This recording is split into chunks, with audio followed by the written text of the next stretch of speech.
Veritat mantengue! Veritat mantengue! Ella nos sostengue! Ella nos sostengue!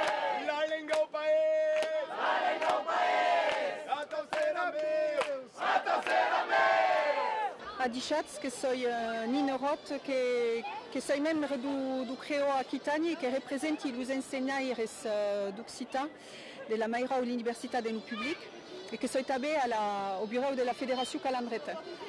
Donc, que puc exprimer au nom de tous les qui sont souterrains la malicia, le triste, mais també la détermination cap à d'acquérir décision mortifari qu'est la mise à mort dans nos ailes de las langues régionales dans le public et dans le privé. Aujourd'hui, je suis contente de la mobilisation. Tous les acteurs de la langue occitane sont présents, unis, avec un discours commun pour la révision de l'article 2 de la Constitution. Ça, c'est notre objectif. L'action a bien été retenue par Jeanne. Oui, effectivement, déconstruire, lutter contre les préjugés, les discriminations qui naissent de la peur, de l'ignorance, du mépris, fait partie du programme d'éducation morale et civique en classe de 5e.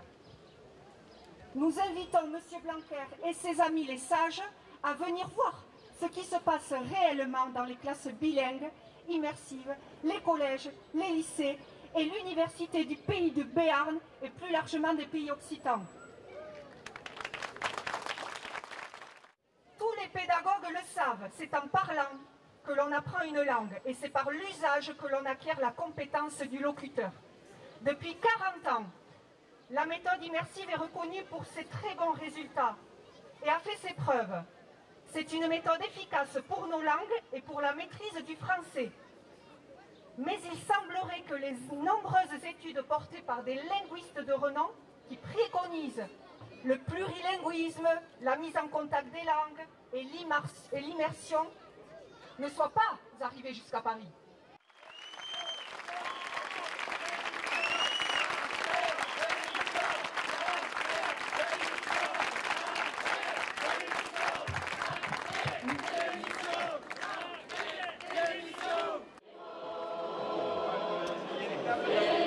Le 8 d'abril 2021, le 8 d'abril passat, el primer cop en França d'empuix de pausa, hi ha una llei sobre les llengües dites regionals que està debutada, la llei Molac, que ha aquí un encastre jurídic impensat en França, un buit juridic, que era una gran satisfacció, els nivells dels escamis que eren tots a un caler, a nivell tècnic, quasi toute la sensibilitat politique que són sazits de la causa e en ta defendre les llengües regionals.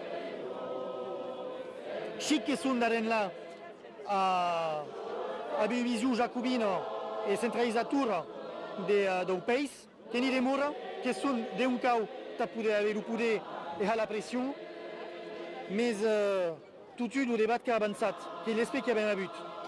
Après, jo sazida del Consell Constitucional KPQ, em dice, el Consell Constitucional que ha rendut el seu avís, que ha estat sazit su forfait escolar i que valida al final, que se n'estonam, més, se n'ha contentat tot, més que ha declarat anticonstitucional i donc hora llei l'ensenyament immersiu a l'escola, que hi hem permès d'acord de l'encastre de les manifestacions del col·lectiu perquè viven la langue, perquè visquen les nostres llengües.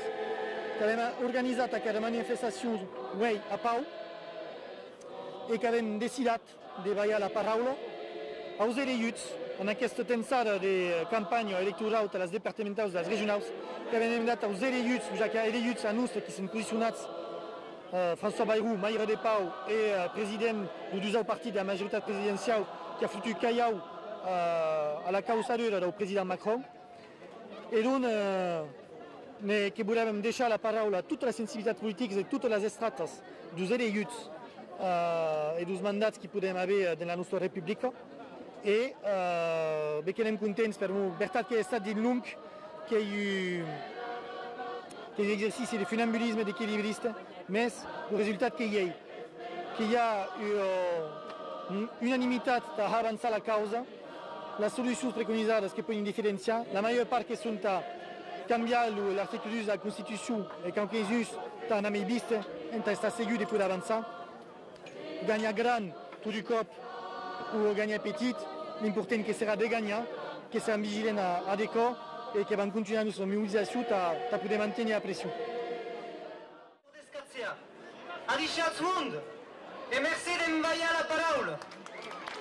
Je suis venu en qualité de président de l'Office public de la langue basque, en solidarité avec les locutors biarnès, gascons ou occitans de façon générale, en solidarité avec la présidente de l'OPLO, et vraiment de mes fonctions à la communauté d'agglomération Pays Basque. On a eu la cargue de la situation de la langue occitane gasconne qu'abat le nostre territoire. Une situation de las machantes, en Bachadou, en Pays Charnego, à l'entour des villages. Que le risque juridique n'est pas levé. Il n'a pas disparu.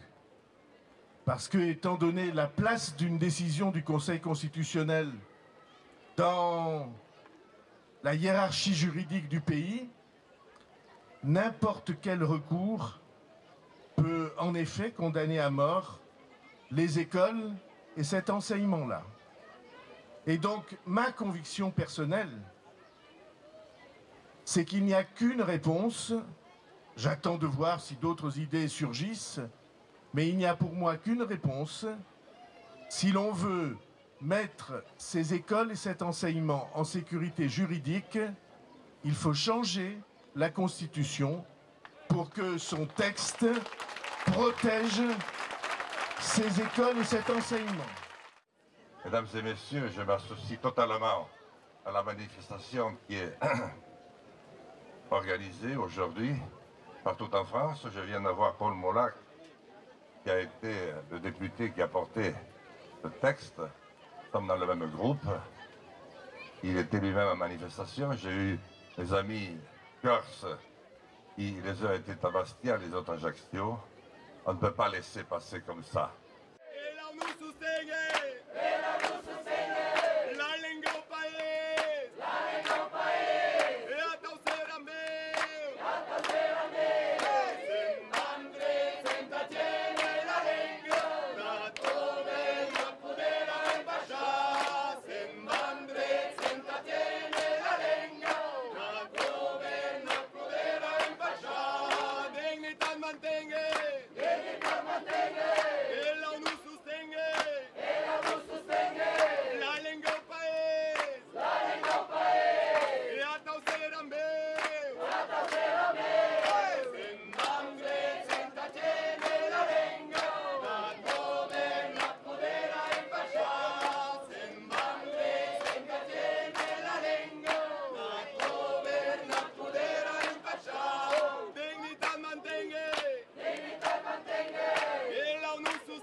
Charline Claveau-Abadi pour lire un communiqué du président de la région Nouvelle-Aquitaine, M. Alain Rousset.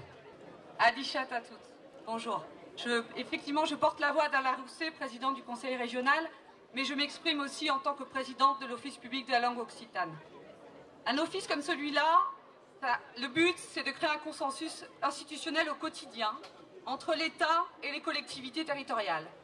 C'est une ligne de crête. C'est un chemin difficile parce que nous savons que régulièrement une décision centrale, une réforme du collège, une réforme du lycée, vient balayer tous les efforts que nous avons construits localement ensemble. La position est difficile à tenir, elle est inconfortable, mais nous la tenons parce que vaille que vaille, malgré tout, jusqu'à la semaine dernière, nous arrivions à progresser. Depuis la semaine dernière, je n'accepte plus de tenir cette position commune. Depuis la semaine dernière, il m'est désormais impossible d'assumer cette position parce que l'un des partenaires, en l'occurrence l'État, a rompu violemment la confiance et que ça a le goût de l'humiliation. Parce que c'est humiliant d'entendre le Conseil constitutionnel frapper d'illégalité 50 ans de pratique immersive de l'enseignement de la langue. Parce que c'est humiliant d'entendre dire que cet enseignement immersif mène au séparatisme. C'est humiliant parce que cela signifie que nous tous, parents d'élèves, enseignants, élus locaux et désormais parlementaires, cela fait tant d'années que nous participons à diviser le pays. Je ne peux pas entendre ça et je me demande où sont-ils? Où sont les dangereux séparatistes que nous avons contribué à construire depuis 50 ans? Sont-ils embusqués dans les montagnes? Sont-ils dissimulés sous les bérets? Où sont-ils? Quel est ce monde imaginaire?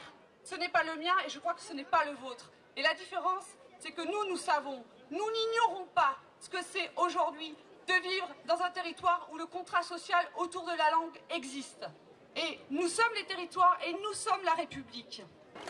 Et les Utes, élus à la région également, Jean-François Blanco. La décision du Conseil constitutionnel, elle trouve sa source dans l'article 2 de la Constitution. L'ignorer serait se condamner à l'inefficacité.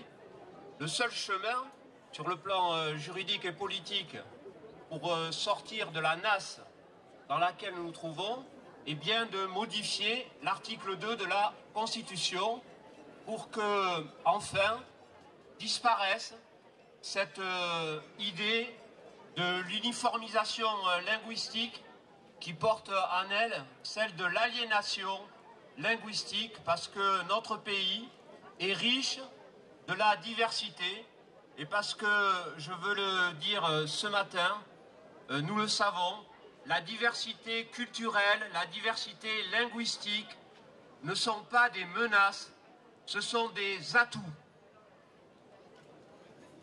Ce que je veux vous dire aussi, c'est qu'il ne faut pas se leurrer. La saisine du Conseil constitutionnel n'était pas obligatoire, elle n'était pas automatique. Elle a été le résultat d'une décision politique du ministre de l'Éducation nationale. Et c'est ce gouvernement qui en porte la responsabilité.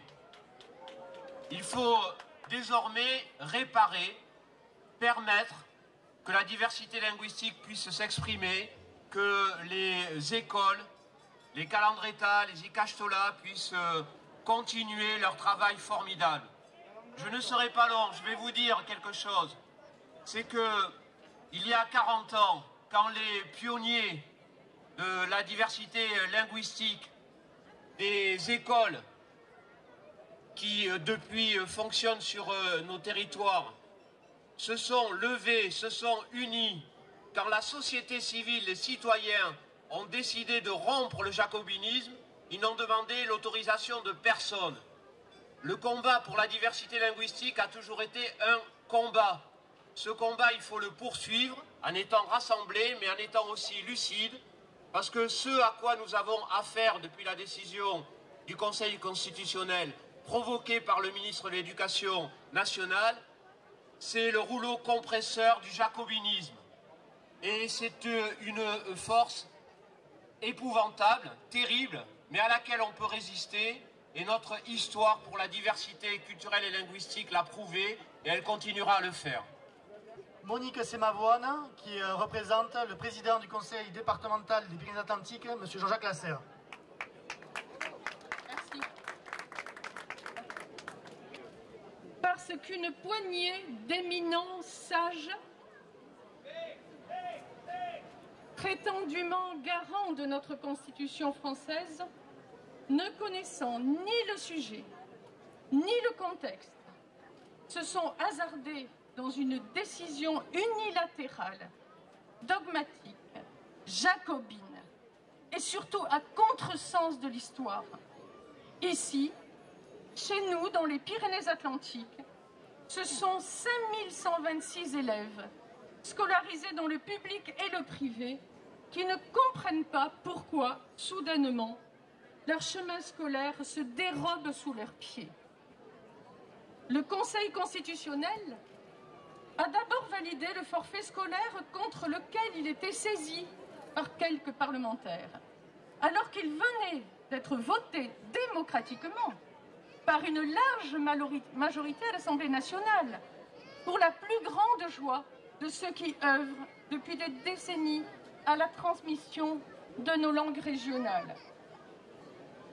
le conseil départemental s'engage résolument pour soutenir le développement de l'occitan, béarnais et gascon et du basque.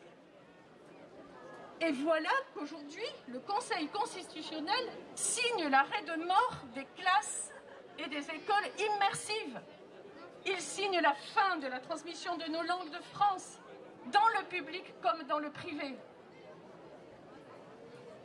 C'est pourquoi, hier, au Parlement de Navarre, dans la solennité et l'unité de toutes les sensibilités politiques confondues, les conseillers départementaux ont réaffirmé leur attachement, l'attachement du département au développement de l'enseignement bilingue et en immersion des langues régionales, son soutien financier, parce que ça ne va pas sans le soutien financier, tant en fonctionnement qu'en investissement, dans le respect de la loi Fallou bien sûr, aux établissements privés linguistiques des Pyrénées-Atlantiques.